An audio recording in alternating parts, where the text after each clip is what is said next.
Se você é fã de luta, sem sombra de dúvidas deve saber quem é Fedor Emelianenko, considerado por muitos especialistas e lutadores como o melhor lutador de MMA de todos os tempos. Ele teve um longo caminho até se tornar uma lenda. Muito prazer, eu sou o Luke e no vídeo de hoje eu vou contar para vocês um pouco mais da vida de Fedor Emelianenko, o último imperador. Nascido em Rubizny, hoje considerado parte do país da Ucrânia, em 28 de setembro de 1976, Fedor veio ao mundo como Fyodor Vladimirovich Emelianenko.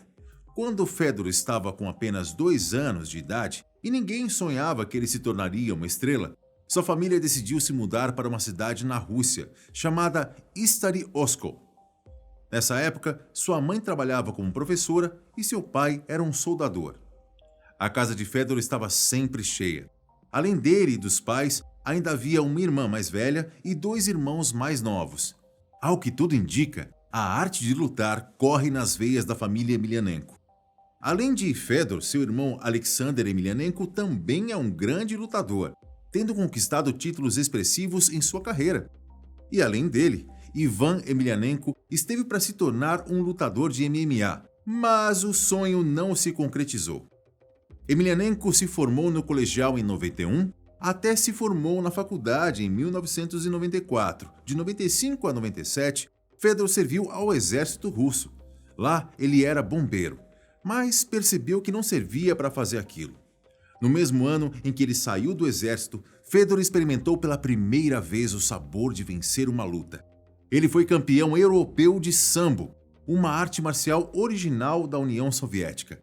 Por falar nisso, o sambo teve um papel importante na sua carreira. E daqui a pouco vocês vão entender o porquê. No ano de 2000, Fedor começou sua carreira no Rings, uma organização japonesa de MMA.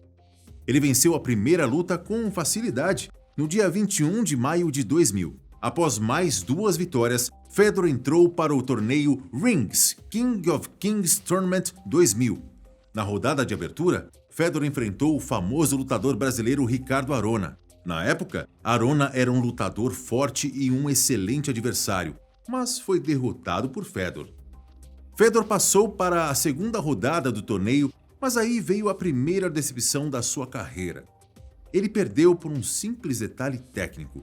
Ele lutou contra Toshioshi Kosaka, que acidentalmente, com 17 segundos de luta, acabou atingindo Fedor com um cotovelo. O Rings considerava a cotovelada um golpe ilegal, mas devido às regras do torneio, Kosaka foi considerado o vencedor. Muitos desconsideram essa derrota de Fedor, afirmando que foi injusta. Segundo Fedor, a cotovelada reabriu um corte sofrido em sua luta anterior contra Ricardo Arona. O torneio foi vencido pelo brasileiro Antônio Rodrigo Nogueira, também conhecido como Minotauro.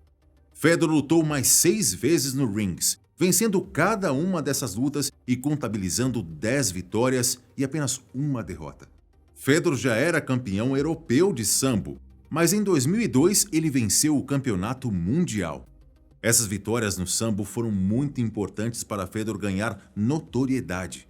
Na Rússia, esse esporte é muito famoso e ter sido campeão mundial ajudou para que os russos dessem apoio para ele. Em 2002, além do Campeonato Mundial de Sambo, ele também estreou no Pride, um dos maiores eventos de MMA da época. Em sua primeira luta, Fedor enfrentou o holandês Semi Schild e o derrotou.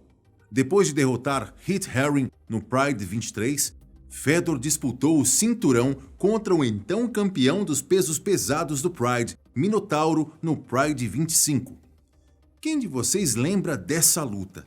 Na época, Minotauro era uma estrela e muita gente duvidava que ele poderia ser derrotado por Fedor. Mas não foi bem isso que aconteceu. O combate ocorreu no dia 16 de março de 2003. Fedor venceu por decisão unânime e muita gente considera essa uma das lutas mais sangrentas do Pride. Com essa vitória, Fedor, um jovem grandalhão de apenas 27 anos de idade, era campeão mundial dos pesos pesados. Ele continuou no Pride lutando contra competidores relativamente fracos até 2004, quando finalmente entrou para o Grande Prêmio do Peso Pesado do Pride em 2004. Esse campeonato, inclusive, foi um dos melhores torneios de peso pesado da história do MMA. Nas duas primeiras lutas, Fedor despachou dois ex-campeões do UFC, Mark Coleman e Kevin Handelman. Porém, a terceira luta era mais uma vez contra o temido Minotauro. Porém, essa luta não saiu como esperado. Não porque Fedor perdeu, mas infelizmente, após o brasileiro acertar uma cabeçada acidental no russo, a luta foi cancelada. Uma nova luta foi marcada meses depois e pela terceira vez, os dois lutadores entraram no ringue para se enfrentar. Foi um verdadeiro espetáculo para os amantes da arte marcial e pela segunda vez, Fedor conseguiu derrotar Minotauro por decisão unânime. Nessa época, Fedor era considerado um verdadeiro fenômeno, mas ainda havia um oponente à sua altura.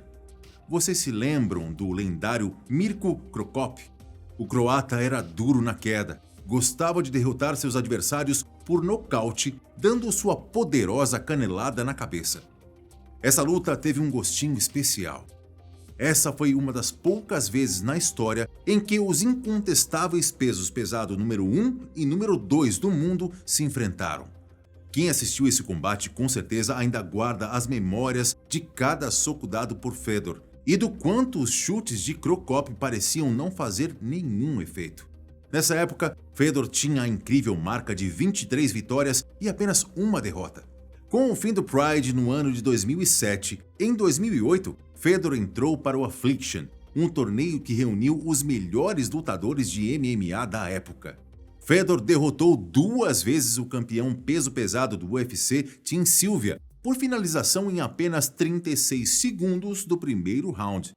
Em sua luta seguinte no Affliction, Emelianenko defendeu seu cinturão contra o ex-campeão peso pesado do UFC, Andrei Arlovski, e o nocauteou no primeiro assalto após o lutador bielorrusso tentar uma joelhada voadora.